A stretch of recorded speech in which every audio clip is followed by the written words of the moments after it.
Bismillah, teman-teman, untuk kegiatan di sini saya akan segera dimulai. Bismillahirrahmanirrahim. Assalamualaikum warahmatullahi wabarakatuh. Yang terhormat Kepala Sekolah SD Al-Irsyad Al-Islamiyah Banyuwangi, Ustadzah Salwa SPD. Yang kami hormati segenap Ustadz Ustadzah, pengampu guru kelas 1 dan 2 yang berbahagia. Alhamdulillah, Rabbi shrah sadri wa yassir amri wahlul 'uqdatam min lisani yafqahu qawli, amma ba'd. Alhamdulillah rabbil alamin, puji syukur kehadirat Allah Subhanahu wa taala yang mana telah melimpahkan rahmat dan hidayahnya sehingga pada siang hari ini kita dapat berkumpul pada kegiatan diseminasi budaya positif, aksi nyata dari saya Hadi Kurniawan, calon guru penggerak angkatan 10 Banyuwangi. Salawat serta salam semoga tetap tercurahkan kepada junjungan kita yaitu Nabi Muhammad SAW beserta keluarga, sahabat dan umatnya hingga akhir zaman. Baiklah teman-teman yang saya hormati, untuk memulai kegiatan kita pada siang hari ini, mari kita buka terlebih dahulu dengan bacaan Al-Basmalah. Bismillahirrahmanirrahim. Yang selanjutnya akan disampaikan sambutan dan arahan dari kepala sekolah untuk membuka kegiatan kita pada siang hari ini kepada Ustadzah Salwa selaku Kepala SD Al-Irsyad Al-Islamiyah Banyuwangi, dipersilakan. Bismillah. Assalamualaikum warahmatullahi wabarakatuh. Baik, terima kasih atas waktu yang diberikan Ustadz Ustadzah guru kelas 1-2. Sebentar lagi Ustadz Hadi sebagai CGP angkatan ke-10 akan melaksanakan diseminasi positif, diseminasi budaya positif sebagai bagian dari penyelesaian modulnya. Menurut Ki Hajar Dewantoro, kita guru adalah petani. Kalau kita ingin panen yang bagus, maka kita harus membuat tanah itu gembur dulu, memilih bibit yang baik, mengolahnya, menyiraminya, kemudian jika ada hama di sana sini, maka yang perlu kita lakukan adalah memberantasnya, sehingga nanti kita akan dapat panen hasil yang bagus-bagus. Kalau diibaratkan di sebuah lingkungan pendidikan, maka kita perlu menumbuhkan kebiasaan-kebiasaan yang baik agar tercipta diseminasi, agar tercipta budaya positif di lingkungan belajar kita. Nah, Ustadzah sekalian, jadikan forum ini untuk menambah ilmu, kosongkan tekonya, karena kalau kita selalu menutup diri, maka teko itu tidak bisa diberi teh, tidak bisa diberi kopi, atau kalaupun dibuka kerannya sementara kita berpikiran bahwa kita sudah mengetahui semuanya, maka air akan tumpah. Jadi mari bersama kita kosongkan teko. Nanti apabila ada hal yang perlu dijelaskan, ada ruang untuk berdiskusi lewat brainstorming.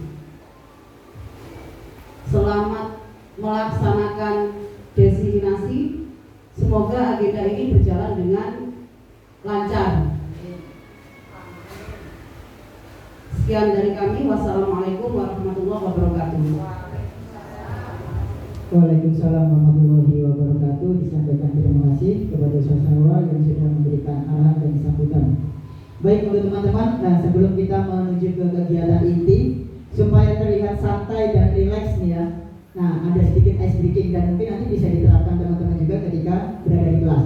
Oke, kita mulai berhitung sampai 3 terlebih dahulu ya. 1, 2, 3. Oke, di setiap angka nanti akan ada sebuah instruksi. Nah, instruksi ini nanti supaya kita lebih fokus ketika menerima materi yang sedang disampaikan.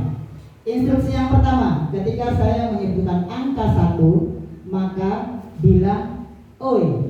Gitu ya. 1. 1. Oke. Yang kedua, teman-teman nanti bisa disambungkan dengan sebuah gerakan. Ya. Gerakannya bagaimana? Di kanan kiri kan ada temen nih, ya kan? Ketika saya bilang angka 1, maka dipegang pundak temannya sebelah kanan. Oke, 1, oi, gitu ya. 1, oi. Kalau yang lain gampang. Nih. Nah, untuk yang kedua sekarang, angka 2, yaitu instruksinya bilang asik-asik, tapi tangannya digoyang. Asik-asik seperti ini ya. 2. Oke. Nah, untuk yang ketiga, instruksi yang ketiga itu bilang ea. Tapi gerakannya ini supaya lebih asik dan menarik, pegang dagu teman kanan ke kirinya sekarang. Ea, gitu ya. 3. Ea. Anak-anak enggak apa-apa, yang penting ada gerakan. Oke? 3. Ea, gitu ya. Semangat ya. Oke, kita coba dulu supaya lebih santai dan rileks menerima materi. 1, 2,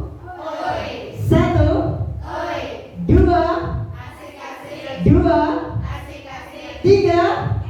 Oke, nah nanti kelihatan ketika teman-teman menerima materi, saya juga bisa memberikan instruksi seperti itu ketika proses penyampaian materi. Oke, baik teman-teman, untuk yang selanjutnya, next Ustazah.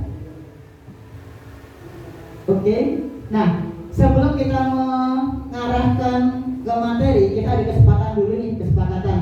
Yang pertama adalah setiap peserta itu memiliki kesempatan untuk berpendapat. Jadi teman-teman ini bebas mengeluarkan pendapatnya. Oke. Yang kedua, berpikiran terbuka dan saling menghormati. Jadi ketika ada teman menyampaikan pendapat, harapannya kita menghormatinya, mendengarkannya. Oke. Kemudian yang ketiga, jika ada yang berbicara, yang lain mendengarkan. Itu salah satu sikap menghormati kepada teman-teman kita yang lainnya. Yang keempat, mengikuti diskusi dengan gembira. Seperti itu tadi, oke? Jadi kita bisa bersenang-senang plus mendapatkan ilmu sebagai bekal kita ketika berada di kelas nantinya. Dari keempat kesepakatan ini, apakah ada tambahan dari teman-teman? Dari Ustaz saja. Apakah boleh minum? Gak apa-apa, enggak. Silakan. Kita diskusi awal ini untuk mencari kesepakatan ketika di materi nanti sebelum disampaikan. Monggo, ada yang mau menambahkan? Gak apa-apa. Contoh tadi itu Ustaz, apakah sambil minum boleh? Oke, silakan, gak apa-apa. Apakah sambil buka HP ketika ada apa itu? Ada telepon atau hal yang urgent? Boleh? Gak apa-apa. Kita sepakati dulu di sini. Bagaimana? Apakah bisa seperti itu? Ya, boleh minum atau mungkin camilan-camilan bagian bawah, silakan. Oke, supaya kita santai. Karena dia tadi mengikuti diskusi dengan gembira. Oke, seperti itu ya. Baik, next Ustazah. Nah, setelah dari kesepakatan yang kita telah sepakati itu tadi, kita mencari di tujuan pembelajaran. Pada tujuan pembelajaran yang pertama, saya selaku calon guru penggerak mampu menyampaikan konsep-konsep inti budaya positif. Apa saja itu budaya positif? Nanti akan kita bahas secara tuntas pada slide berikutnya. Untuk yang kedua, guru mampu memahami dan menerapkan konsep-konsep inti dari modul budaya positif. Nah, harapannya nanti ketika saya menyampaikan kepada ustadz-ustadzah, kepada teman-teman, itu bisa diambil hal-hal baiknya, ilmu-ilmu yang nanti bisa jenengan terapkan di kelas nanti. Oke, ada pertanyaan di sini? Di tujuan pembelajaran? 1. Nah, 1. Oke, santai aja. Jangan perlu tegang tadi kan. Tegang aja. Kita berdiskusi. Ingat poin 4 ya, diskusi dengan gembira. Yang selanjutnya sudah next. Nah, ini dia. Mulai dari diri. Sebelum kita menuju lebih jauh di materi kali ini, kita akan coba dari diri kita sendiri. Ya, yang pertama, apakah pentingnya menciptakan suasana positif di lingkungan sekolah Anda? Dari nomor 1, dari teman-teman, adakah yang mau menyampaikan pendapatnya? Apakah pentingnya menciptakan suasana positif di lingkungan sekolah Anda? Mungkin ada dari teman-teman yang mau menyampaikan pendapatnya. Penting nggak ya budaya positif itu di lingkungan sekolah kita? Penting? Oke. Ya, jadi jawabnya penting. Nah, yang kedua, jika teman-teman menjawab penting, maka apakah ada hubungannya antara menciptakan suasana yang positif dengan proses pembelajaran yang berpihak pada murid? Ada. Mungkin bisa menyampaikan salah satu contohnya bagaimana? Kalau misalkan kita sudah menerapkan budaya positif nih, nah di kelas itu bagaimana anak-anaknya? Lebih bagaimana? Lebih tertib. Ada lagi dari teman-teman? Selain lebih tertib, kelasnya kondusif. Oke, ada lagi dari teman-teman? Lebih happy. Oke, ada lagi? Yang paling utama? Ya, selain itu? Pembelajaran berlangsung dengan baik, dan intinya adalah tujuan dari pembelajaran bisa tercapai. Ya, itu jawabannya dari teman-teman sudah mau mengarah ke sana, sudah benar semua. Next, bisa.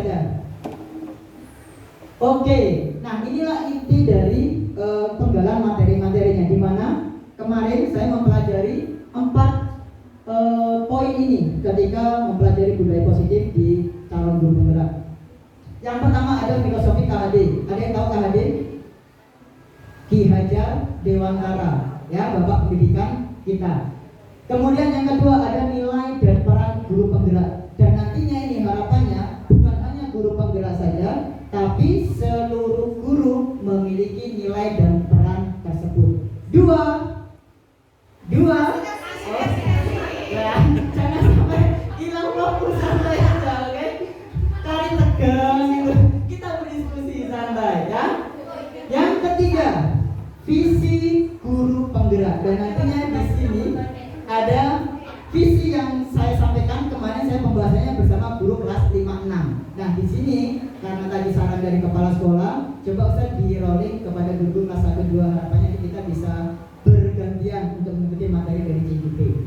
Untuk yang keempat, nah ini adalah poin ini, yaitu budaya positif. Jadi dari keempat poin ini itu saling berkesinambungan. Seperti yang disampaikan oleh Ustaz Salwa tadi, bahwasanya guru adalah seorang petani yang mana menuntun seorang anak atau membuat padi ini jadi tumbuh sesuai dengan apa? Fungsinya, yaitu tinggi. Sama juga dengan anak. Ketika ada permasalahan, kita coba terapkan. Bagaimana? Ya ini tadi. Dari susunan ini nanti di intinya ada di budaya positif. Nanti akan kita bahas tuntas-tuntasnya. Jadi jangan bingung, jangan sepaneng. Kita di sini sharing, oke? Ingat poin 4 tadi. Next, Ustazah. Nah, ini yang pertama, yaitu filosofi pemahaman Ki Hajar Dewantara, yaitu Bapak Pendidikan kita. Di mana pendidikan ada tempat persembunyian benih-benih kebudayaan dan dalam masyarakat. Ki Hajar Dewantara memiliki keyakinan bahwa untuk menciptakan manusia yang beradab, maka pendidikan adalah salah satu kunci utama untuk mencapainya. Ya, salah satu kunci utama. Kemudian pendidikan dapat menjadi ruang berlatih dan tumbuhnya nilai-nilai kemanusiaan yang dapat diteruskan atau diwariskan. Jadi di sini kita sebagai seorang guru tidak hanya mentransfer ilmu, tapi juga mencetak, ya, menghasilkan nanti kepada anak-anak kita ya sebuah karakter yang Islami. Contohnya seperti visi misi kita tadi yang bisa disampaikan oleh Ustaz Salwa. Ya, next Ustazah. Ini di pemahaman filosofi. Kemudian yang kedua, di sini ada nilai dan peran guru penggerak. Dari nilai guru penggerak sendiri dulu. Nantinya bukan hanya guru penggerak saja yang memiliki nilai guru penggerak seperti mandiri, reflektif, kolaboratif, inovatif, dan berpihak pada murid. Mandiri contohnya bagaimana? Kita dapat mengupgrade diri nih. Kita bisa mengikuti pelatihan di TMM, baik online maupun offline juga. Ya. Kemudian reflektif bagaimana caranya? Ketika setiap pembelajaran kita coba evaluasi. Apa sih keunggulan kita? Apa sih kekurangan kita? Ya, kita juga bisa sharing dengan teman-teman. Kalau misalkan kita punya permasalahan ini di kelas, kita bisa sharing dengan teman sejawat ataupun dengan teman yang lainnya. Ya, itu namanya fungsinya reflektif. Kolaboratif biasanya sudah sering diterapkan oleh teman-teman semua.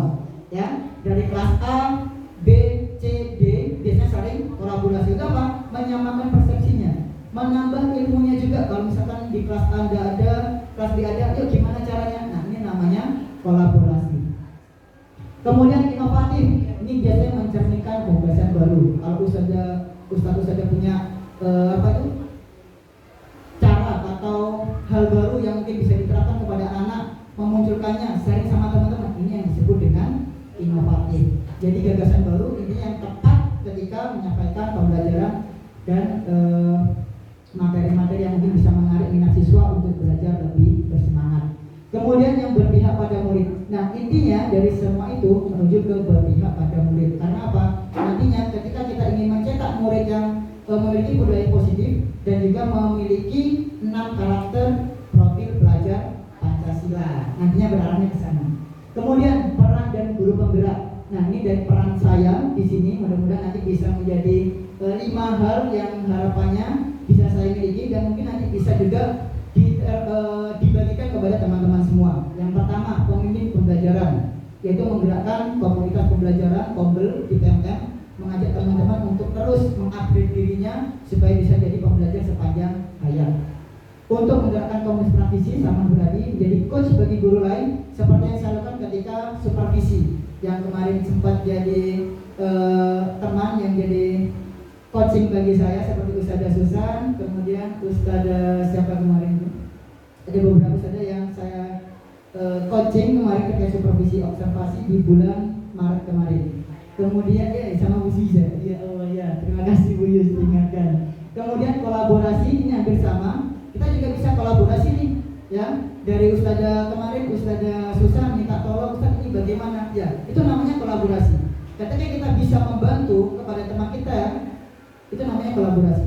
Apa yang kita miliki, kita bisa sharing, kita bisa berbagi, itu juga kolaborasi. Kemudian mewujudkan kepemimpinan murid. Nantinya dari itu hal yang kita miliki dari nilai dan peran guru penggerak, harapannya siswa kita menjadi siswa yang mandiri dan percaya diri dan bisa mencerminkan seperti di profil pelajar Pancasila. Oke, next Ustazah. Nah, di sini ada visi guru penggerak. Ini di poin yang ketiga dari 4 poin tadi. Visi guru penggerak adalah mewujudkan anak Indonesia yang mencerminkan profil pelajar Pancasila. Kemudian pelajar yang beriman dan bertakwa, itu yang pertama, dan berakhlak mulia. Kedua, kebinekaan global, gotong royong, mandiri, kreatif, dan bernalar kritis. Nah, dari ini tadi, ini yang kemarin saya coba terapkan di teman-teman kelas 6 untuk penyampaiannya. Kemudian dari pembuatan visi sendiri itu bisa mulai tahapan bagja. Apa saja bagja itu? Buat pertanyaan utama, ambil pelajaran, gali mimpi, jabatan kerjanya, dan atur eksekusi. Ini yang kemarin saya coba sampaikan di guru kelas 6. Dan untuk yang di guru kelas 1-2, ini poin intinya. Next Ustazah, yaitu budaya positif. Dari tahapan sebelumnya, itu di tahapan bagja, akan memunculkan pembiasaan positif atau budaya positif. Seperti yang kita sharingkan di awal tadi, kita tanya jawab yang tertib, disiplin, kemudian pembelajaran yang menyenangkan. Nah, itu ada di sini nantinya. Untuk mewujudkan budaya positif, perlunya kolaborasi yang kuat. 1. Lagi 1. Oke. Ya, perlunya apa? Kolaborasi. Tanpanya ada kolaborasi, maka dipastikan untuk budaya positif tidak akan berjalan. Contoh nih, misalkan dari guru kelas 1 atau sama saya mencoba menerapkan, tapi guru-guru yang lainnya tidak menerapkan, maka tidak akan berhasil. Karena apa?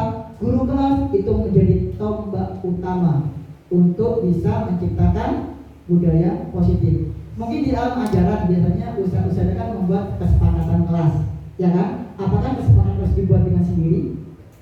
Tidak kan? Tapi melibatkan siapa? Siswa. Nah, dari sana mudah-mudahan ketika siswa itu bisa memahami apa itu kesepakatan kelas, maka akan muncul namanya motivasi intrinsik atau motivasi internal dari dalam diri dia. Itu. Jadi kalau tanpa bantuan dari ustaz-ustazah yang di guru kelas ini, maka nantinya tidak akan bisa tercapai. Tapi kalau kita mempunyai kolaborasi yang erat, kuat dari kelas 1 sampai dengan kelas 6 maupun dengan guru-guru yang lainnya yang mengajar di kelas tersebut, insya Allah budaya positif akan bisa terwujudkan atau berjalan. Next, Ustazah. Oke, nah inilah yang dimaksud di awal tadi, guru bisa memahami konsep-konsep inti dari budaya positif. Ada apa saja? Yang pertama, disiplin positif. Masih tetap ya. Yang kedua ada teori motivasi, hukuman dan penghargaan. Nah, hukuman dan penghargaan ini mungkin untuk guru-guru yang senior yang masih mungkin mengingat kembali materi yang didapatkan dari KPI ya. Masih ingat nggak? Ya kan? Nah, ini nantinya di sini ada tambahan baru. Selain hukuman, konsekuensi, ada yang namanya restitusi. Apa itu restitusi? Nanti kita bahas. Oke, kemudian ada posisi kontrol guru. Nah, di posisi kontrol guru ini ada 5. Ada 5 posisi. Kalau masih bingung, coba angka 2. 2. Oke. Kayak kelihatan sepanjang ini ya. Lihat begitu banyaknya ini. Ya. Oke. Kemudian kebutuhan dasar manusia dan keyakinan kelas dan segitiga restitusi. Nah, ini adalah poin-poin inti dari penerapan budaya positif. Harapannya ini nanti kita bisa sharing, belajar bersama, diskusi bersama apa sih yang dimaksud dengan konsep inti dari budaya positif. Oke, kita bahas yang pertama. Next, Ustazah. Disiplin positif. Nah, disiplin positif adalah sebuah bentuk penerapan disiplin tanpa kekerasan. Karena disiplin biasanya identik dengan kekerasan. Ya, oh disiplin terlambat, push up. Nah, itu sekarang tidak diperbolehkan. Mungkin kita pernah menerima materi bahwasanya di tahun 2018 bersama KBI hukuman memang tidak diperbolehkan. Ya, karena apa? Bisa menyebabkan siswa itu mungkin berdendam dan itu nanti bisa dijelaskan di sini. Menjadi pendendam, kemudian psikologisnya terganggu, down itu tadi, dan nanti otaknya akan berubah menjadi apa? Temperamen. Itu makanya hukuman tidak diperbolehkan. Dalam upaya tersebut kita dapat mengkomunikasikan perilaku yang efektif antara orang tua dan murid, mengajarkan anak untuk memahami konsekuensi dari perilaku mereka, serta mengajarkan anak untuk bertanggung jawab dan rasa hormat ketika berinteraksi dengan lingkungan. Nah, dari sini nantinya setiap ada permasalahan itu nanti bisa ditekankan dengan yang namanya segitiga restitusi. Apa itu segitiga restitusi? Kita nanti bahas di yang terakhir. Next, Ustazah. Nah, yang poin kedua ini adalah 3 motivasi manusia. Pasti kita miliki. Dan mungkin kita tidak punya motivasi. Yang pertama, untuk menghindari ketidaknyamanan atau hukuman. Biasanya kalau kita lihat dari siswa kita, anak yang pasif, diem, ya kan, tidak banyak berani mengeluarkan pendapat, biasanya ada di poin 1. Poin 1 itu adalah titik motivasi terendah. Ya, titik motivasi terendah. Harapannya apa? Semua siswa kita itu berani tampil, percaya diri ketika dia mendapatkan sebuah kesempatan. Yang kedua, untuk mendapatkan imbalan atau penghargaan dari orang lain. Ini adalah titik motivasi kedua. Tetapi apakah ada efeknya? Ada. Karena apa? Mereka mengharapkan sebuah imbalan untuk bisa menghargai pencapaian hasil kerja mereka. Efeknya bagaimana? Ketika nanti jenengan memberikan penugasan ataupun memberikan tantangan yang lainnya, pasti dia akan mendapatkan suatu hal dari ustaz-ustaz. Bagaimana kalau tidak ada? Perasaannya anak, kalau misalkan jenengan kasih tantangan nih, ya kan? Tapi tidak ada penghargaannya, bagaimana perasaan anak biasanya? Kecewa. Nah, ini makanya dinamakan bentuk motivasi tingkat kedua. Makanya kemarin saya sempat sharing dengan fasilitator namanya Ibu Indah, yaitu dari guru SMK 2 Situbondo. Saya bertanya, Bu Indah, ini kan saya sering kali juga menerapkan terkait penghargaan ini. Apakah itu bisa dilakukan secara terus atau harus bagaimana Bu Indah supaya untuk anak ini tidak mengharapkan imbalan? Bagaimana cara Bu Indah menjawabnya? Harus dikurangi sedikit demi sedikit supaya apa?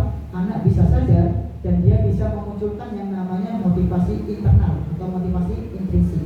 Ada di mana itu? Di poin ketiga. Motivasi yang paling tinggi, yang paling baik, yang paling kita harapkan itu bisa muncul di anak didik kita itu ada poin 3. Untuk menjadi orang yang mereka inginkan dan menghargai diri sendiri dengan nilai-nilai yang mereka percaya. Ini yang dimaksud dengan motivasi berperilakunya bersifat internal. Jadi bagaimana? Dia punya kesadaran diri. Ketika emang ada tugas, harusnya tugas seorang siswa bagaimana? Belajar.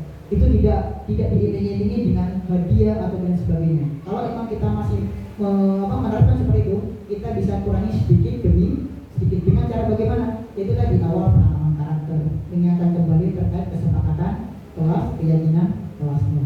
Itu. Dari sini ada pertanyaan dari teman-teman sebelum kita lanjut di motivasi. Sekarang atau gini, saya tanya, apakah dari 3 motivasi ini, apakah Ustadz pernah memiliki salah satunya dari 3? Pernah ya? Saya pun juga pernah. Iya. Iya, itu. Kalau saya dulu saja, saya sendiri itu di nomor 1 saja.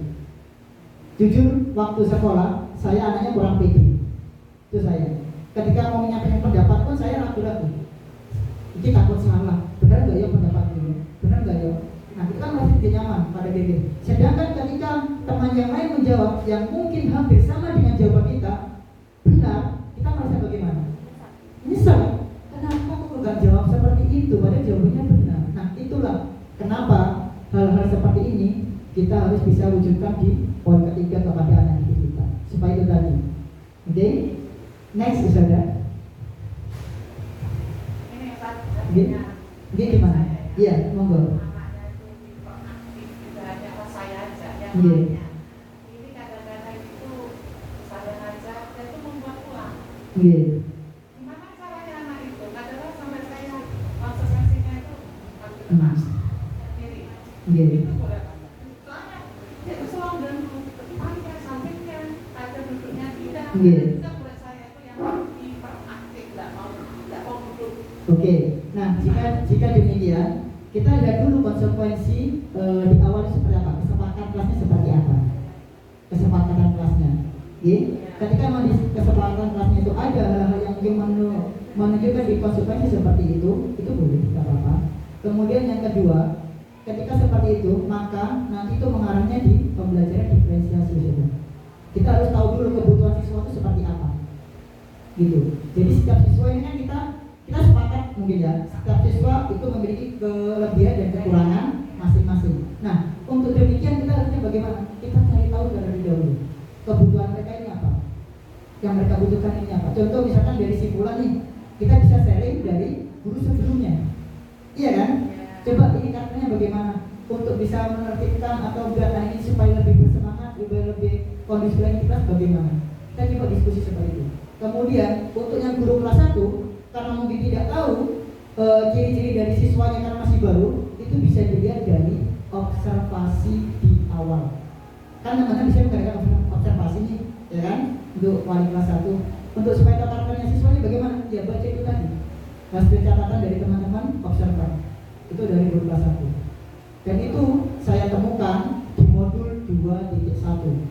Di modul yang sekarang saat ini saya kerjakan dengan teman-teman CGP lainnya. Kalau yang ini masih di modul 1 gitu. Jadi kita coba orangnya di kesempatan kelasnya bagaimana, prosedurnya bagaimana, konsekuensinya bagaimana. Dan itu harus didiskusikan dengan seluruh siswa. Nantinya yang ingatkan bukan ustadz aja, tapi nanti ke teman-temannya gitu. Karena apa? Teman-temannya merasa memiliki kesepakatan itu, dan bangun-bangun nanti yang anak itu nanti bisa memiliki kesadaran sendiri lainnya, merefleksi. Oh, apakah yang si saya katakan ini benar atau salah ya? Itu. Mudah-mudahan ini bisa selesai. Asalkan satu, kita konsisten. Itu. Karena sulit sekali untuk menjaga konsistensi pada penegakan di kesepakatan luas. Ada lagi pertanyaannya? Oke. Nah, di sini kita kembali ke ranah diskusi nih. Teman-teman bisa baca terlebih dahulu di sini. Kita diskusi. Apa yang kita tadi sharing-sharing itu kita diskusi. IPA kurang menguasai pelajaran matematika, sehingga pada saat pelajaran tersebut berlangsung dia lebih banyak berdiam diri atau menggambar di buku pelajarannya. Saat guru matematikanya namanya Pak Seno menanyakan pertanyaan, IPA menjadi gugup dan tak sengaja menjatuhkan tasnya dari kursi, serta tiba-tiba menjadi gagap pada saat berupaya menjawab. Seluruh kelas pun tertawa melihat perilaku IPA yang bicara tergagap dan terkejut tersebut. Pak Seno pada saat itu membiarkan teman-teman IPA menertawakan IPA yang tergagap dan malu luar biasa, dan malah minta IPA untuk maju ke depan dan berdiri di depan kelas sambil menunjuk hidungnya karena tidak bisa menjawab pertanyaan Pak Seno. Kelas semakin gaduh dan anak-anak pun tertawa melihat IPA di depan kelas memegang ujung hidungnya. Dari ilustrasi gambaran cerita di atas, pertama, apakah Anda setuju dengan tindakan Pak Seno terhadap IPA? Tidak. Alasannya saudara.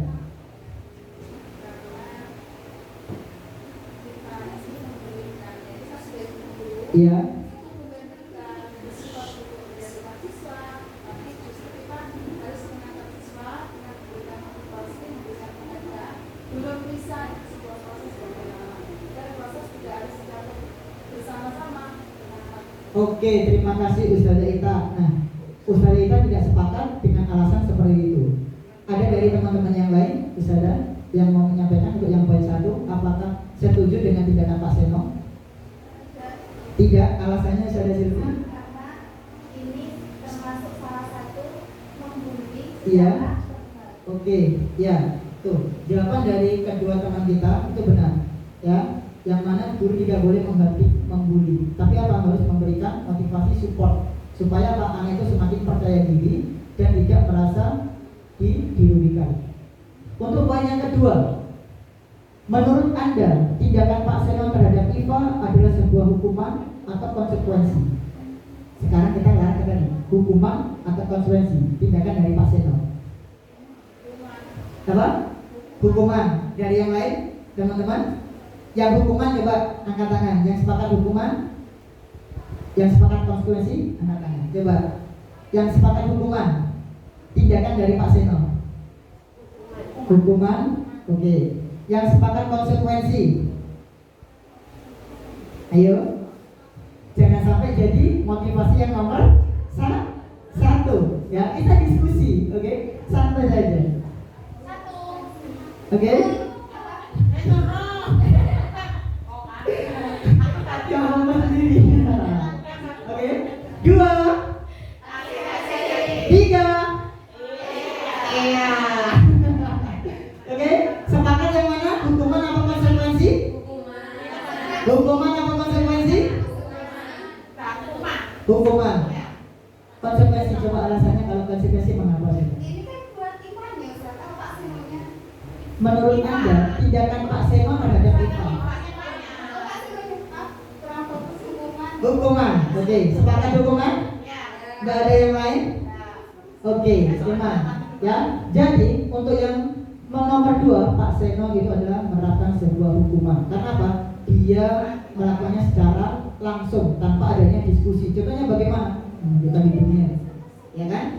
Sehingga telah terjadi itu namanya hukuman. Kalau konsekuensi bagaimana? Itu tadi kita membuat apa? Kesepakatan dengan murid kita. Itu. Jadi yang nomor 2 itu adalah sebuah hukuman, dan hukuman itu tidak diperbolehkan. Jadi, tindakan itu bukan itu, mengingatkan aja. Iya. Perhatikan. Iya. Ustaz menerangkan. Ya, jadi Tapi 2 kali tetap. ya, yang disampaikan sama Ustazah Yusda itu hampir sama seperti yang disampaikan Ustazah kita, yaitu memberikan apa? Motivasi. Terima kasih Ustazah. Next Ustazah. Oke, nah sekarang kita berdiskusi kembali. Oke, stop dulu. Berjemur di lapangan basket pukul 12 siang karena mengobrol dengan teman, itu termasuk sanksi, konsekuensi atau hukuman? Yang atas apa yang bawah? Ya, hampir sama. Oke. Yang hukuman angkat tangan. Yang hukuman angkat tangan. Ayo. Yang hukuman angkat tangan, yang sanksi angkat tangan. Kita coba. Itu berjemur karena apa? Berjemur di lapangan basket siang karena mengobrol dengan teman. Hukuman. Yuk, yang hukuman angkat tangan. Susah? Oke, yang konsekuensi atau sanksi? Susah? Yakin? Oke, coba diklik Ustazah. Itu hukuman. Ya, karena apa? Berhubungan apa dengan fisik, ya kan? Kamu berjemur nih, sama aja. Misalnya kamu terlambat masuk kelas, coba push up, itu hukuman. Hukuman, ya, gosip cheating, itu hukuman. Itu yang berhubungan dengan fisik. Pulang aja, itu juga hukuman apa? Verbal. Oke, next yang kedua. Lari mengelilingi lapangan basket 2 kali karena terlambat hadir di sekolah. Apa? Hukuman? Yakin? Cek Ustazah. Yakin tahu hukuman? Iya. Hukuman, oke? Nah, yang ketiga. Next Ustazah. Membersihkan coretan yang dibuat di meja tulis. Konsekuensi. Coba Ustazah. Oke, nah, jadi bisa memahami ya, mana yang termasuk hukuman, mana yang termasuk konsekuensi. Contoh lagi, misalkan ini ada nih waktunya pembelajaran PJOK, ya, waktunya pembelajaran PJOK.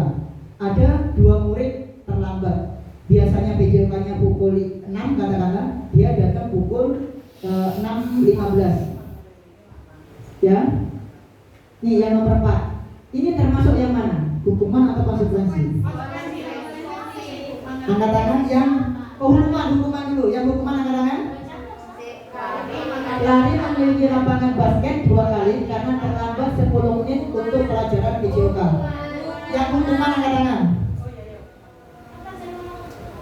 Yang konsekuensi angkat tangan.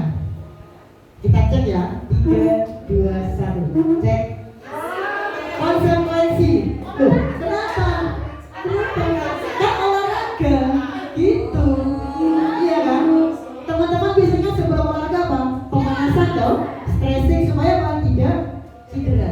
Nah, fungsinya karena kesepakatannya di olahraga, biasanya guru bisa menerapkan seperti itu. Tetapi kalau di kelas itu hukuman fisik tidak diperbolehkan. Karena waktunya jam olahraga, jadi untuk ini termasuk konsekuensi. Oke? Ya, next saudara. Dihukum oleh penghargaan. Ini yang tadi sempat saya sampaikan bahwasanya Alficon itu salah satu penulis itu ya terkait ini dihukum oleh penghargaan bahwasanya saat kita berulang kali menjanjikan hadiah kepada anak-anak agar berperilaku bertanggung jawab. Ini yang seperti di awal tadi. Atau kepada seorang murid agar mempelajari sesuatu yang baru. Bahkan bukan hanya untuk seorang murid, untuk kita pun sebagai guru atau karyawan, di sana disebutkan agar melakukan pekerjaan yang berkualitas. Kita sedang berasumsi mereka tidak dapat melakukannya atau mereka tidak akan memilih untuk melakukannya. Jadi maksudnya bagaimana? Kalau misalkan tidak ada iming-iming, bonus atau reward ketika ada sebuah tantangan, apa kita akan mengerjakannya? Pasti akan mikir, ya enggak ya, dilakukan enggak ya, dikerjakan enggak ya. Nah, kalau di sana berarti kita berada di poin kedua motivasi yang tadi itu. Karena apa? Mengerjakan sesuatu mengharapkan sebuah imbalan. Kemudian next saudara, Alficon sendiri di dalam bukunya yaitu di sana ada Punish by Reward 1993 wawancara SDC Annual Conference Maret 1995 mengemukakan baik penghargaan maupun hukuman adalah cara-cara mengontrol perilaku seseorang yang menghancurkan potensi untuk pembelajaran yang sesungguhnya. Jadi untuk pemberian penghargaan dan lain sebagainya itu adalah salah satu penghancur apa saja yang nanti kita ajarkan di selanjutnya. Karena apa? Secara ideal tindakan belajar sendiri itu adalah sebuah penghargaan. Jadi untuk anak yang mau berproses, mau belajar, itu adalah penghargaan tersendiri yang sesungguhnya. Karena apa? Dia melewati proses itu dengan apa? Dengan caranya sendiri, tidak dengan bantuan dari motivasi eksternal. Contohnya apa? Reward. Jadi siswa itu harus bisa memunculkan motivasi internal sendiri, intrinsik sendiri, supaya dia bisa bertanggung jawab apa yang dia kerjakan, dia mengetahui prosesnya. Pasti ketika dia mencapai suatu hal yang kategori berhasil, dia akan bangga dengan dirinya sendiri, bahwasanya dia mampu mengerjakan tanpa adanya bantuan dari motivasi eksternal, yaitu bisa dari reward itu tadi. Next saudara. Oke, di sini saya akan membagikan beberapa dampak terkait materi dihukum oleh penghargaan. Yang pertama, 3. 1. 2. Asik. Oke, kita lanjut kembali ke layar. Dihukum oleh penghargaan. Inilah dampaknya yang saya coba rangkum dari pembelajaran saya di modul 1.4. Yang pertama, penghargaan mematikan kreativitas. Ini maksudnya bagaimana?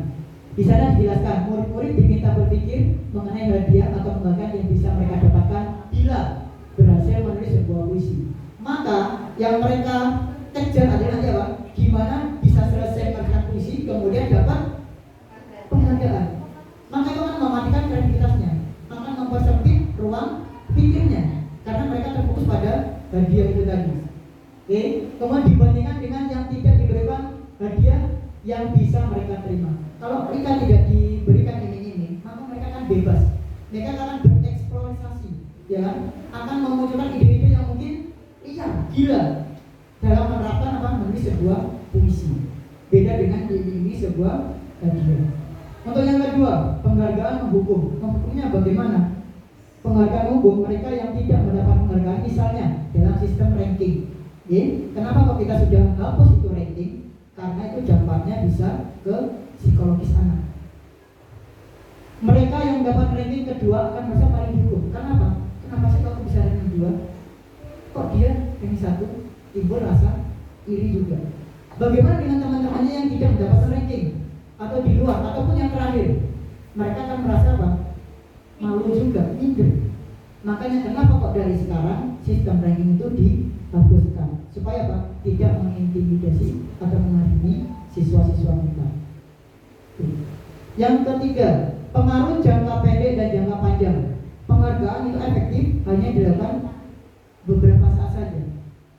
Contohnya, yuk yang bisa ini tertib, tapi setelah itu akan hilang lagi. Makanya kita harus bisa memunculkan motivasi yang ketiga itu tadi, bisa memunculkan motivasi intrinsik atau internal dari diri siswa kita sendiri.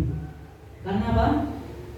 Melakukan sesuatu yang kita inginkan dalam jangka waktu yang pendek, jika kita melakukan dan menggunakan penghargaan lagi dan lagi, maka orang tersebut akan bergantung pada penghargaan yang diberikan serta kehilangan motivasi dalam dirinya. Itu kalau misalkan dilakukan secara terus menerus. Makanya kenapa kemarin saya coba bertanya sama Ibu Fasil itu, bahwasanya kalau memang sudah dilaksanakan, coba dikurangi sedikit demi sedikit.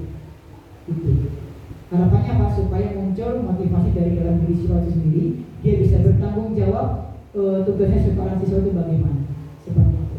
Yang terakhir, penghargaan merusak hubungan. Kok bisa merusak hubungan? Di sini dijelaskan, penghargaan menciptakan persaingan di dalam kelas dan persaingan menciptakan kecemasan. Kecemasan, mereka yang percaya bahwa mereka tidak memiliki kesempatan untuk mendapat penghargaan akan berhenti mencoba. Ini kalau misalkan dia bersaing dengan teman-temannya yang hebat-hebat, yang posisinya menengah atau yang low, itu akan pastinya akan minder. Itu pasti paling jawabanku salah, paling yang benar cuma dia. Kan mereka cemas. Kemudian persaingan yang lain juga saling semangat. Oh, dia bisa menjawab. Yang lainnya ini mungkin bisa memunculkan rasa kecemasan tersendiri. Gitu. Kok dia bisa nggak bisa ya? Gimana caranya? Akhirnya yang nggak bisa tambah down lagi. Gitu. Makanya di sini penghargaan bisa merusak hubungan. Harapannya ini nanti kalau misalnya Ustaz sudah menerapkan, bisa dikurangi sedikit demi sedikit. Next, Ustaz. Oke, nah ini dia 5 posisi kontrol dalam restitusi. 1. Guru sebagai penghukum. Apa itu ya? 2. Guru sebagai pembuat rasa bersalah. Itu yang bagaimana sih? 3. Guru sebagai teman. Kok bisa ya? Coba next, saudara. Guru sebagai pemantau, hanya mantau-mantau aja. Yang kelima, guru sebagai manajer. Dari kelima posisi kontrol ini, kita kan masih bingung kita di posisi yang mana. Untuk penjelasannya kita coba cek di slide selanjutnya, saudara. Nah, coba diklik, itu ada di bawah, saudara, videonya. Bisa diklik di bawah. Ya, klik.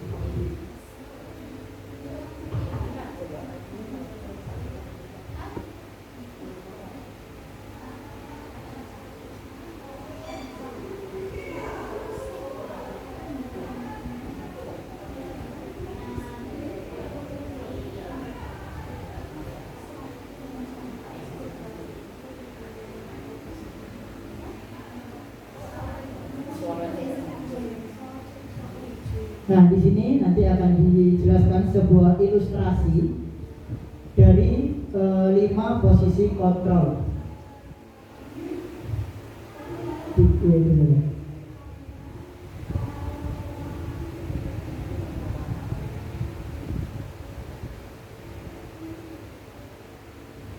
Kita coba simak. Nanti kita akan coba lihat jenengan berada di posisi kontrol yang mana dari 5 itu.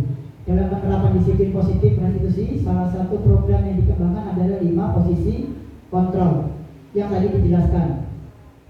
5 posisi kontrol dalam restitusi adalah proses perjalanan seorang pendidik agar dapat mengenali dirinya. Jadi ini untuk guru. Pada video kali ini kita akan membahas 5 posisi kontrol yang dikembangkan oleh Dian Gosen, salah satu penulis, dan contoh penerapannya itu bagaimana. Terkait 5 posisi kontrol ini biasanya ini ketika ada siswa yang bermasalah. Oke, tuh di posisi pertama ada posisi penghukum, kedua pembuat merasa bersalah, kemudian yang ketiga posisi teman itu seperti apa, yang keempat posisi pemantau atau monitor, yang kelima posisi manajer. Dari 5 ini nantinya akan dijaga secara satu persatu. Itu contoh ketika kita nanti berada di posisi kontrol yang mana.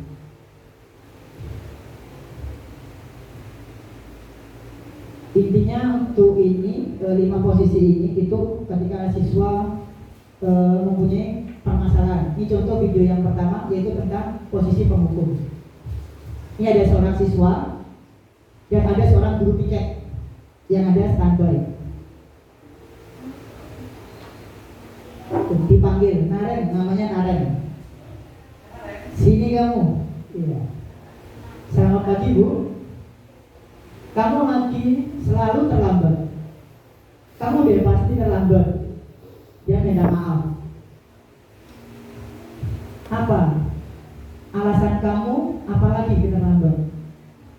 Jadi dia bentuknya seperti apa? Emosi, marah-marah gurunya. Dihardik dengan kata apa? Pemalas, gak kapok-kapok sih kamu. Sudah berapa kali kamu terlambat? Tuh. Sana kamu keliling lapangan basket 2 kali. Nah, ini termasuk posisi apa? Penghukum. Iya. Dia mencoba memberikan alasannya, tapi tidak ditanggapi. Malah dibilang berani menjawab omongan gurunya. Tambah lagi 5 kali, sekalian biar kapok. Nah, jadi ini adalah salah satu contoh ketika guru itu mempunyai teori kontrol penghukum. Jadi menghardik, menunjuk-nunjuk, ya, berkaca pinggang seperti ini tadi, membentas, itu adalah salah satu contoh teori kontrol posisi penghukum, dan itu tidak diperbolehkan. Karena apa? Dampak dari posisi penghukum, murid menjadi pendendam. Kita ini pastinya, ya kan, sakit hati, tidak menyukai guru, mata pelajaran yang dia pastinya nanti akan apa? Dia belajar di guru itu ngamukan, makin aku belajar tinggi. Itu pasti akan muncul. Okay. Kemudian ini yang kedua. Ini videonya hampir sama, cuma cara penanganannya berbeda. Nanti kita tinggal cek di posisi manakah kita pernah melakukan seperti ini.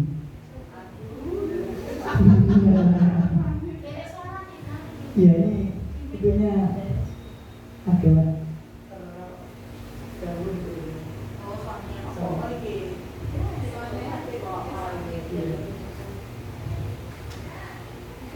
nanti ibu bisa tidak bisa bina kamu.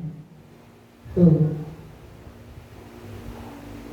Duh, gimana ini? Nah, itu termasuk yang bagaimana posisi kontrolnya. Duh Gusti, naren. Duh. Kalau gitu, nah nanti kita lihat jenengan nanti berada di posisi yang mana. Harusnya apakah bisa seperti ini? Ini kamu sudah sering terlambat loh, ibu harus bagaimana? Tuh. Dan ingat tadi, iya,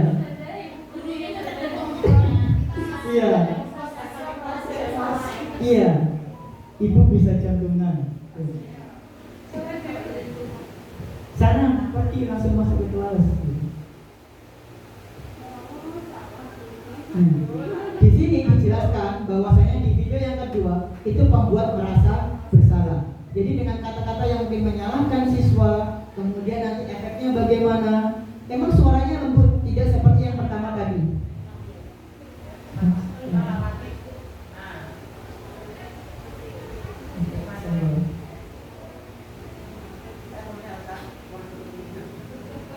Oke. Nih, dampak dari pembuat merasa bersalah.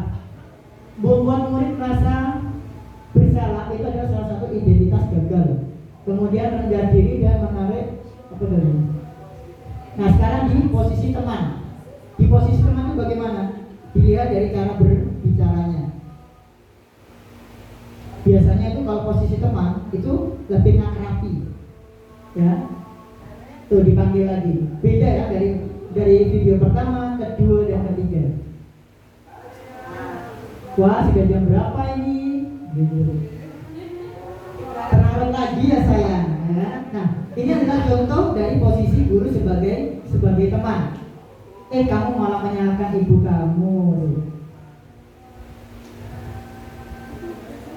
Jadi dia komunikasinya itu lebih santai, ya, lebih santai.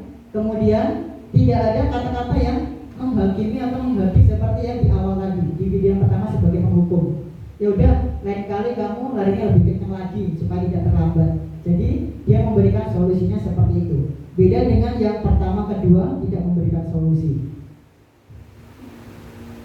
Ya sudah, masuk kelas sana, ibu beresin urusan absensi kamu. Jadi ketika posisi guru sebagai teman, maka seorang anak itu tadi pastinya akan bergantung kepada guru itu.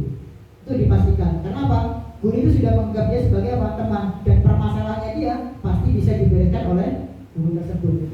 Nih, suara guru ramah cenderung bersinggah gurau untuk menghangatkan suasana.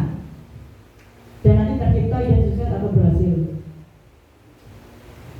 Namun perlu diingat, karena ini masih perlu dorongan eksternal. Dampaknya bagaimana? Murid akan bergantung pada satu orang, seperti yang saya sampaikan tadi. Kemudian murid tidak mandiri dan tidak berpikir untuk diri sendiri. Jadi dia apa? Mengharapkan bantuan dari orang lain. Dan itu apa? Termasuk dari motivasi eksternal lagi. Kemudian yang pemantau atau pemonitor. Nih, kita coba cek. Bagaimana? Ketika narik terlambat dan ada guru yang berada di posisi pemantau atau monitor, nadanya sudah berbeda, hampir sama dengan nada yang berapa ini? Nada satu, oke. Tapi dia terlihat apa? Lebih tegas, beda dengan yang nomor satu tadi. Di sekolah jam pukul 7, kamu sekarang sudah pukul 7.20. Ini lebih tegas. Saya harus tinggal kelas pada jam istirahat 20 menit. Jadi dia bisa apa itu memberikan konsekuensinya, tahu konsekuensinya.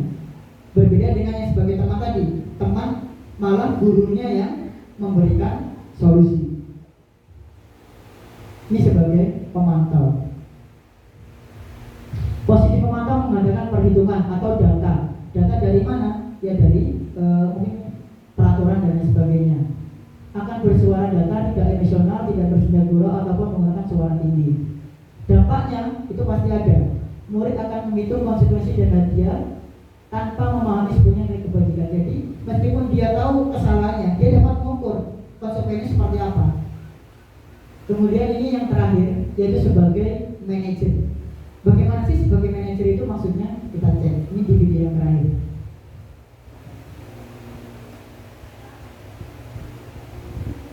Aduh,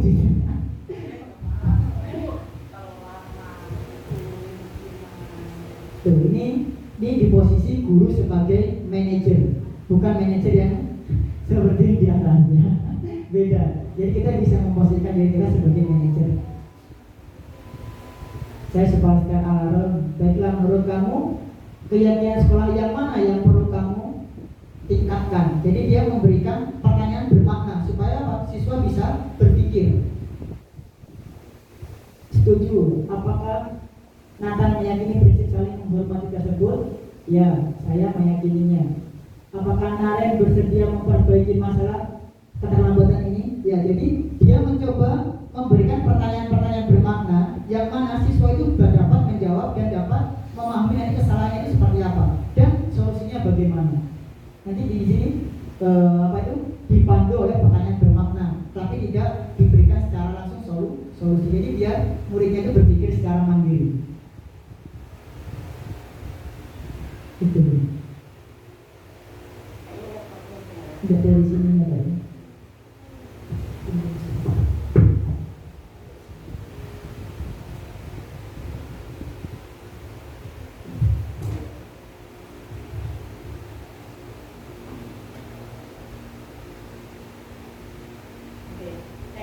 Di bawah langsung langsung slide selanjutnya ada apa? Oke. Nah, dari kelima posisi itu tadi, di 5 posisi kontrol itu tadi, menurut Ustadzah di posisi manakah Anda saat ini? 2 sebagai apa tadi? Teman, pembuat merasa bersalah, sama 3 sebagai pemantau. Untuk teman-teman yang lain, 1 itu sebagai 2 dan 3. Nah, harapannya nanti ustadz-ustadzah itu bisa berproses menggantikan bahwasanya posisi saya di posisi yang kelima sebagai apa? Manajer. Dengan cara bagaimana? Yaitu tadi, ketika ada siswa bersalah, diberikan pertanyaan-pertanyaan yang bermakna. Jadi supaya itu siswa dapat menemukan solusinya secara mandiri sehingga timbul motivasi secara internal. 3 2 kayak ngantuk sudah bilang ya. Oke, next saudara. 1. Ya. 1 apa tadi? 1. Oke. 2. Asik.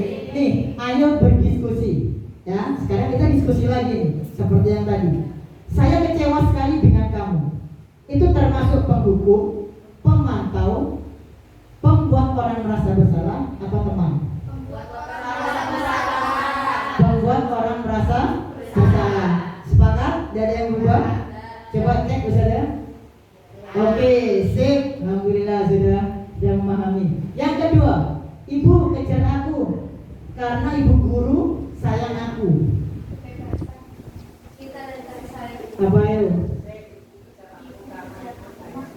Ibu kejar aku karena ibu sayang aku.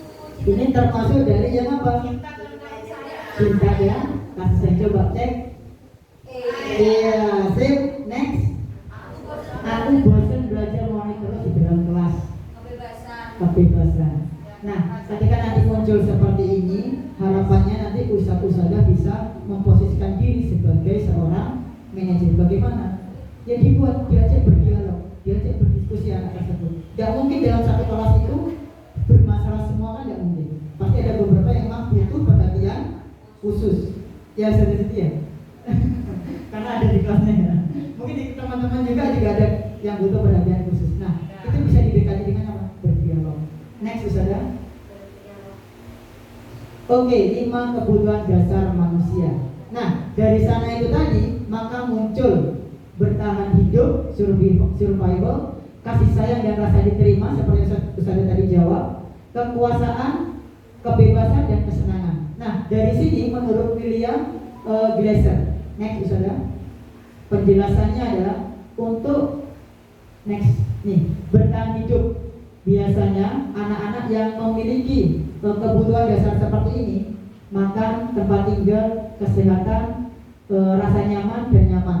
Kalau misalkan dari kebutuhan ini tidak dipenuhi sama anak-anak, maka dia pasti akan berontak, akan aktif kesana kemari, sering gangguin temannya. Bisa jadi dia kebutuhannya ini, kebutuhan dasar manusia tidak terpenuhi. Mungkin jahil misalkan terkait makanan, tiba-tiba makanan temannya diambil, dimakan. Bisa jadi nanti anak itu kebutuhan dasarnya kurang terpenuhi di sini. Kemudian perasaan diterima, love and belong, ingin tetap terhubung dengan orang lain, teman, keluarga, dan rekan kerja. Jadi untuk anak yang mungkin butuh perhatian, yang caper, itu biasanya kebutuhannya itu belum terpenuhi yang ini. Dia tidak punya teman di rumah, kemudian tidak punya perhatian dari orang tua, ataupun mungkin dari kita sebagai guru. Ada pun yang mungkin caper atau bagaimana, mungkin di sini juga ada. Ya. Kemudian berarti yang ketiga, kebutuhan kebebasan untuk diberikan pilihan dan bertanggung jawab akan pilihan tersebut. Jadi kalau misalkan murid ini yang tadi seperti saya sudah jawab, butuh kebebasan, kita berikan pilihan aja. Pilihannya bagaimana? Yang mungkin bisa untuk meningkatkan apa? Penanganan karakter juga bisa. Kalau misalkan kamu milih ini, kamu bisa nggak bertanggung jawab? Bisa nggak menyelesaikan tugasnya? Bisa nggak nanti mengumpulkan tepat waktu? Jadi diberikan arahan seperti itu. Kalau kita cor, ya udah kerjakan tanpa adanya arahan dari kita, maka dia akan kerjakan sesukanya dia. Gitu. Tetap ada dukungan dari kita. Kesenangan, yang membuat anak menjadi senang saat pembelajaran. Dengan cara bagaimana? Ya kalau misalnya anak itu terlihat nggak semangat gitu ya, ngantuk dan lain sebagainya, mungkin kita bisa merefleksi apakah ada yang salah dari pembelajaran kita. Dengan cara bagaimana? Ya refleksi, sharing dengan teman-teman. Aku pembelajaran kok gini-gini aja ya, gimana supaya lebih menarik ya? Punya solusi nggak? Kita dapat apa tadi teman-teman? Kolaborasi itu. Ya, kita bisa sharing seperti itu. Apa yang teman-teman punya? Misalkan di kelasnya Ustazah Suci punya SBK seperti ini, Ustazah Fitri seperti ini. Kelas 2 tidak ada, bisa tidak diatur? Bisa kan? Itu namanya apa? Kolaborasi. Supaya apa? Menghidupkan suasana, meningkatkan minat belajar siswa, supaya siswa menjadi apa? Senang. Kalau siswa tidak senang, pasti akan tidur ngantuk di pembelajaran sampean. Itu. Next, kekuatan atau power, kebutuhan yang akan diakui capaian keterampilannya dan ingin ditingkatkan. Di kelas Ustazah pasti ada. Ustazah, aku selesai duluan yuk, dapat 101 yuk. Ada nggak? Ustazah, aku pinter yuk, materi ini yuk. Ada nggak? Nah, itu kalau misalkan ada anak seperti itu, dia berarti kebutuhan dasar di kekuatan dan power. Ingin dihargai hasil capaiannya. Gitu. Nggak apa-apa, kita apresiasi. Gitu. Next, Ustazah. Nah, ayo berdiskusi. Kita diskusi lagi nih. Oke? Lanjutan dari yang tadi. Aku senang main kejar-kejaran dengan ibu guru. Seru. Ayo, yang mana? Kesenangan, kebebasan, cinta dan kasih sayang, atau penguasaan? Yakin? Coba cek Saudara. Kesenangan dari apa? Ada yang senang tuh. Aku senang main kejar-kejaran dengan ibu guru. Ini biasanya anak-anak kelas 1, kelas 2 gitu ya. Gak mungkin kelas 3 kejar-kejaran dengan guru. Jadi aja, kalau itu kelas 2 misalnya, ataupun di TK. Yang kedua, ibu guru bilang aku tidak boleh bersenandung sewaktu mengerjakan tugas. Katanya kelas harus tenang, tidak ada suara. Kan gak seru jadinya. Ini termasuk yang mana? Kebebasan? Yakin? Coba Saudara. Cinta dan kasih sayang. Kenapa? Karena apa? Dia butuh itu tadi. Tuh, aku tidak boleh bersenandung. Dia butuh kasih sayang, butuh diperhatikan sama gurunya. Gitu. Ya kan? Sok mengerjakan tugas. Dia itu berarti kekurangan di kebutuhan apa? Cinta dan kasih sayang. Jadi untuk yang ketiga, aku sebel gambarku tidak rapi. Malah ibu guru menunjukkan ke teman-temanku di depan kelas. Nah, termasuk yang mana? Butuh kebutuhan yang kedasar yang mana? Kesenangan, penguasaan, kebebasan, cinta dan kasih sayang. Ayo. Aku sebel gambarku tidak rapi. Kebebasan, penguasaan. Ayo, kebebasan atau penguasaan?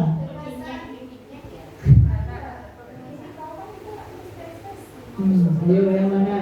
Yang penguasaan coba katakan. Yang penguasaan. Yang ayo mau jadi yang nomor berapa tadi motivasinya? Penguasaan atau kebebasan? Coba cek Saudara. Penguasaan. Ya. Kok bisa? Dia mau diperhatikan. Iya. Kok dia sebel karena apa? Dia sudah tahu gambarnya itu jadi cuma dia gitu. Jadi dia penguasa dan pengen diperhatikan itu tadi secara menyeluruh. Next Saudara. Oke. Nah dari sana supaya kita menjadi kelas kognitif seperti awal tadi ada namanya keyakinan kelas. Dan ustaz-ustaznya saya yakin di awal tahun pembelajaran biasanya menerapkan seperti ini. Dan hasilnya biasanya ditempel, ya kan? Keyakinan kelasnya, kesepakatan kelasnya bagaimana. Dan di sini keyakinan kelas yang dibuat hendaknya benar-benar bersumber dari kebutuhan siswa dan membentuk budaya positif. Guru dan siswa dapat berdiskusi untuk membuat keyakinan kelas sehingga mereka dapat menjalankan dengan sadar dan tanpa adanya paksaan. Nah ini harapannya ketika di awal supaya kelas menjadi kondusif, tertib, kita buat kesepakatan yang melibatkan siswa. Jadi tidak secara sepihak. Oke, tidak secara sepihak. Kamu maunya bagaimana? Seperti ini. Kelompok ini maunya bagaimana seperti ini. Ini bagaimana seperti ini. Yuk kesepakatan mau yang mana? A, B, C, D. Banyak. Oke, kita ambil. Kita lalu berdiskusi kembali. Supaya apa? Siswa kita memiliki keyakinannya dia akan melaksanakan. Kemudian tujuan dari penerapan keyakinan kelas antara lain menumbuhkan keterlibatan murid dalam membentuk keyakinan kelas untuk mencapai kelas impian bersama guru pembelajaran yang efektif. Namanya kelas impian itu pastinya apa? Tertib, disiplin, kondusif, capaian pembelajaran tujuan pembelajaran tercapai. Kemudian mewujudkan merdeka belajar yang berbeda pada murid, menciptakan komunikasi segala arah antara guru dan siswa di dalam kelas, membiasakan budaya positif atau disiplin positif di lingkungan kelas. Dan ini harapannya tujuan dari membuat keyakinan kelas sehingga tercipta budaya positif di lingkungan kelas maupun lingkungan sekolah. Next saja.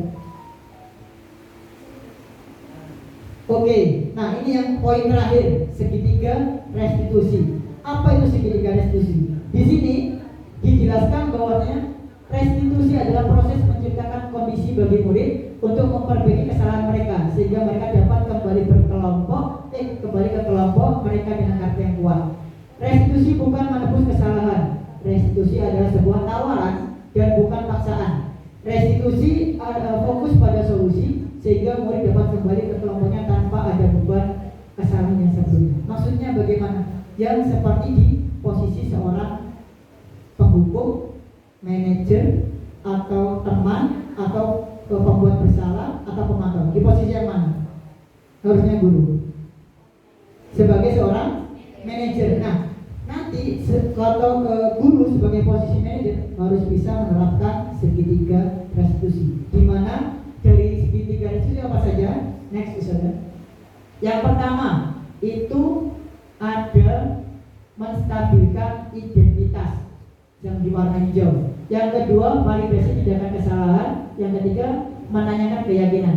Bagaimana caranya kita memberikan pertanyaan yang bermakna di sini?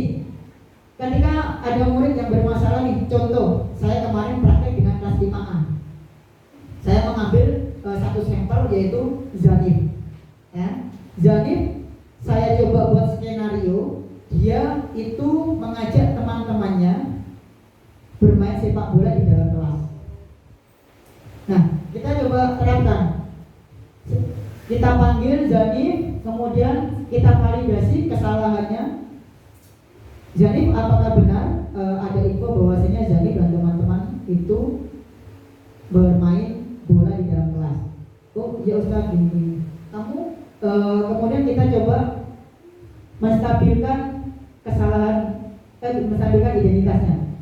Setiap orang pasti mempunyai kesalahan. Kita stabilkan dulu, jangan sampai dimarahi dan sebagainya.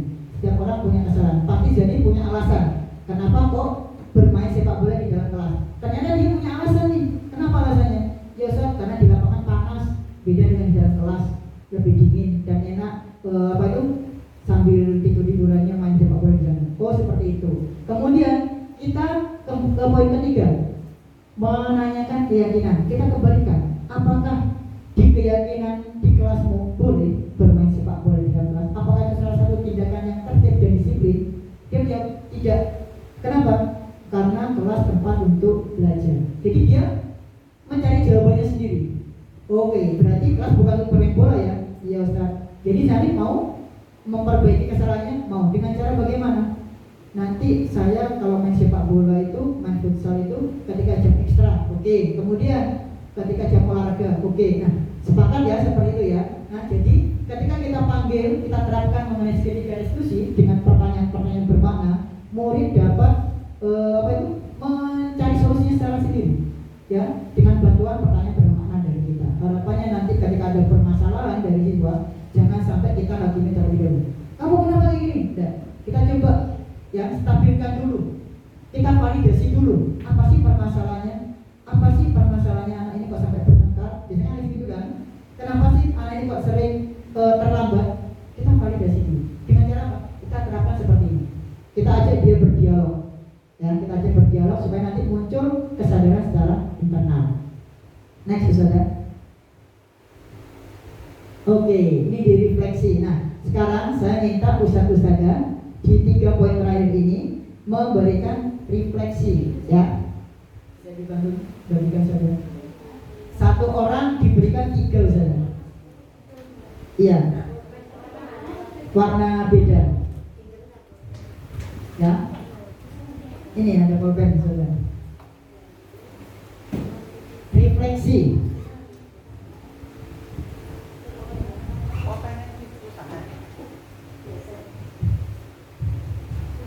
Refleksinya adalah perubahan yang terjadi adalah saya menyadari posisi kontrol yang biasa saya terapkan kepada siswa sebelum mempelajari budaya positif. Jadi posisi kontrol yang mana? Yang tadi Ustaz sudah sampaikan itu tadi. Posisi kontrol tadi apa saja? Penghukum, pembuat rasa bersalah, sebagai teman, pemantau, dan manajer. Kalau penghukum tadi kan sudah tahu bagaimana. Nah, harapannya ke depannya nanti bagaimana setelah mempelajari modul budaya positif ini. Mungkin saya sebelum mengetahui ini di poin kedua, ketiga, tapi harapannya ini setelah mengetahui ini saya mencoba yang posisi manajer. Itu adalah salah satu contoh refleksi. Kalau saya dulu sebagai apa? Pemantau. Saya dulu kan sebagai pemantau. Penghukum juga pernah. Tapi setelah melakukan pembelajaran ini, mengetahui modul ini, maka kita akan coba berpindah menjadi seorang manajer. Di PNM itu nanti ada teman-teman yang punya akun belajar ID di PNM, itu ada namanya disiplin positif. Dan ini mungkin nanti bisa membantu teman-teman ketika mempelajari atau mengisi post-test di sana. Perubahan yang terjadi, saya menyadari posisi kontrol yang biasa saya terapkan kepada siswa sebelum. Jadi sebelumnya saya sebagai yang mana?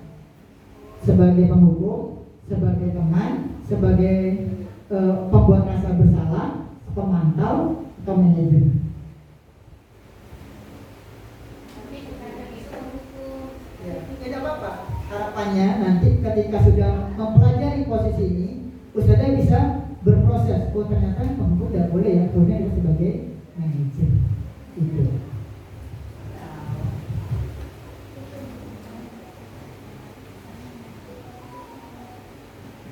Ustazah sendiri tadi 2 dan 3 ya. Gitu. Mudah-mudahan nanti bisa berproses menjadi ke posisi kontrak seorang manajer. Iya. Saya dulu menghukum sama pemantau sebenarnya. Sebelum mengetahui modul ini.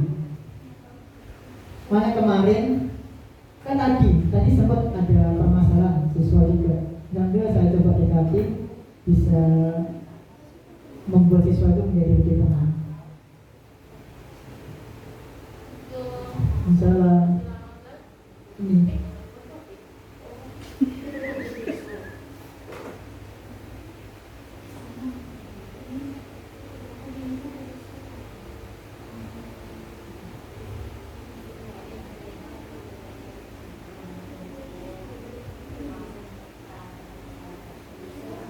Sudah?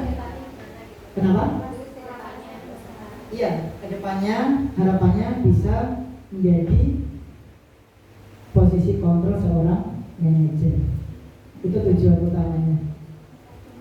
Karena posisi manajer adalah posisi kontrol yang terbaik untuk bisa memunculkan siswa untuk memiliki motivasi internal.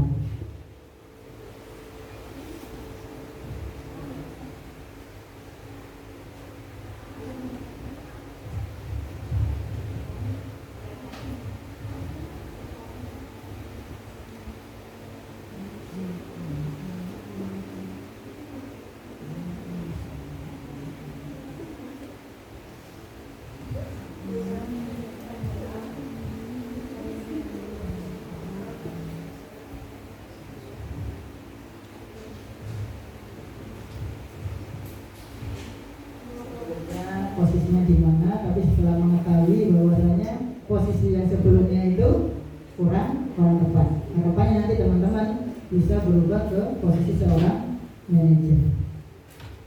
Sudah? Oke, yang kedua, next saja.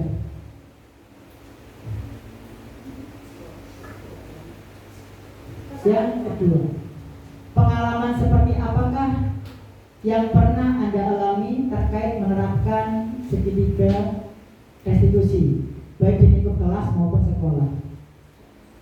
Jadi pengalaman, pastikan saudara pernah mengalami ada siswa yang bermasalah, pernah menggunakan teori kontrol yang mana?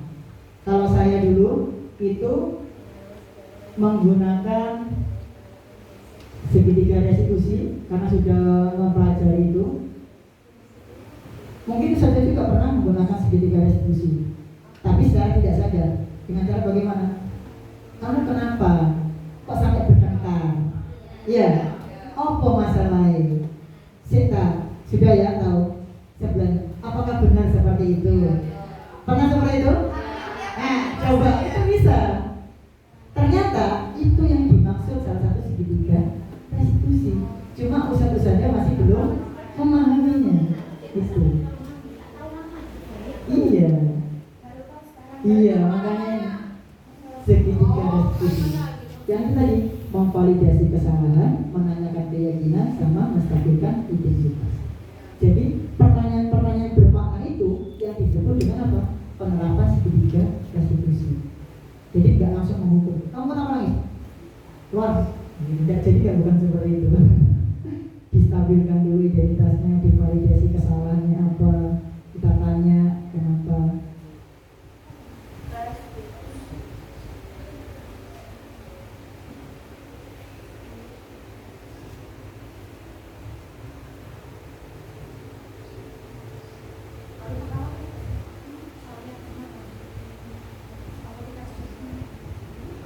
Kalau saya kemarin itu menangani siswa kelas 5 yang bermain sepak bola, menggunakan langkah-langkah segitiga restitusi, menstabilkan tindakan yang salah, memvalidasi tindakan yang salah, menstabilkan identitas, dan menanyakan keyakinan.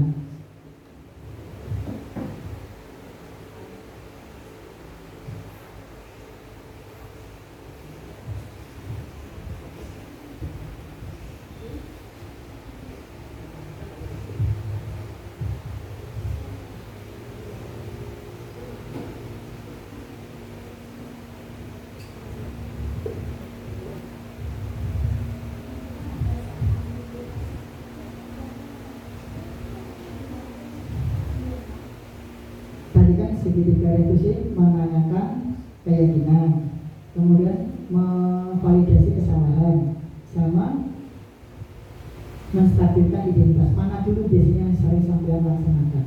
Apa memvalidasi kesalahan dulu, menanyakan kenapa anaknya itu? Validasi kesalahan, memvalidasi kesalahan. Kemudian menanyakan keyakinan kelas. Benarkah kamu bersikap seperti ini? Apakah sama seperti yang jadi keyakinan kelas, keyakinan sekolah? Bersikap seperti ini? Menanyakan keyakinan, sama menstabilkan identitas.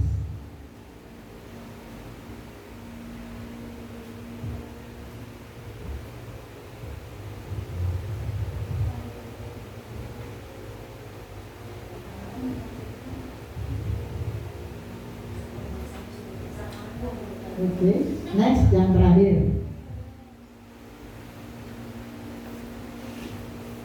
Nih, yang terakhir. Adakah hal-hal lain yang menurut Anda penting dipelajari dalam proses menciptakan budaya positif di lingkungan kelas maupun sekolah? Maksudnya adalah hal-hal yang menurut Anda penting. Coba ya, melakukan kolaborasi dengan seluruh warga sekolah supaya bisa menumbuhkan budaya positif di sekolah. Jadi poin pentingnya apa, hal-hal yang penting untuk menciptakan budaya positif baik di lingkungan kelas dan lingkungan sekolah. Kalau di lingkungan kelas berarti apa? Berkolaborasi dengan siapa? Dengan siswa. Dengan cara bagaimana? Ya tadi berdialog. Mau dibawa kemana kelas kita nanti? Kesepakatannya dibuat bagaimana? Seperti itu. Oke, ini yang terakhir. Nanti teman-teman bisa ditempel di sini sebagai bentuk interaksi.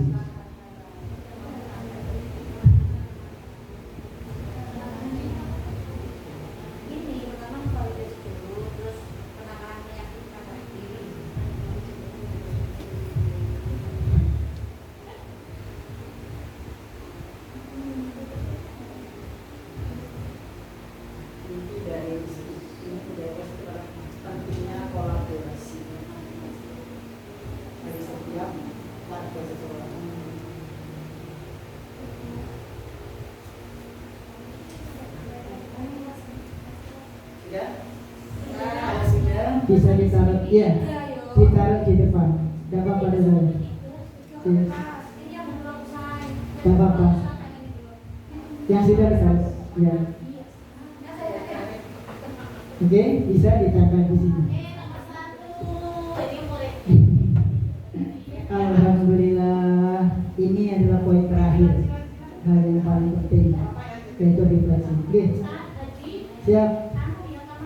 Oke, sudah.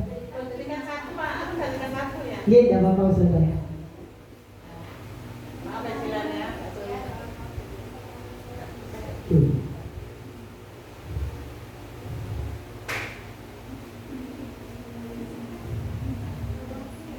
Iya.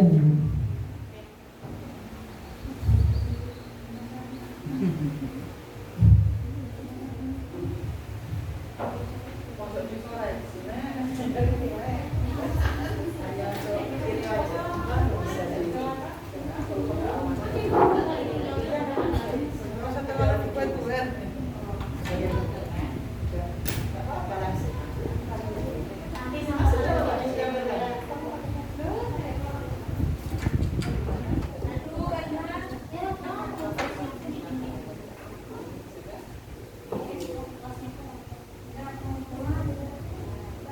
Tidak ikut, nanti ikut ke dapur rumah. Oh iya, aku tahu kan. Aku tahu itu sama.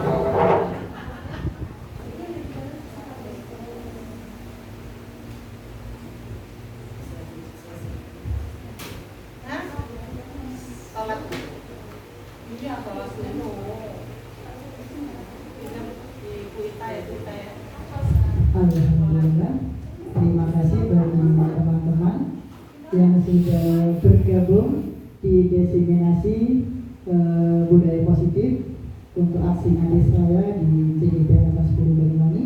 Mudah-mudahan ilmu yang bisa saya sampaikan kepada teman-teman bisa bermanfaat khususnya buat saya sendiri dan juga teman-teman. Akhir kata, mohon maaf apabila ada salah kata dalam penyampaian maupun dalam tindakan saya mohon maaf yang sebesar-besarnya. Terima kasih. Kita tutup dengan baca hamdalah dan doa kafatul majlis. Alhamdulillah.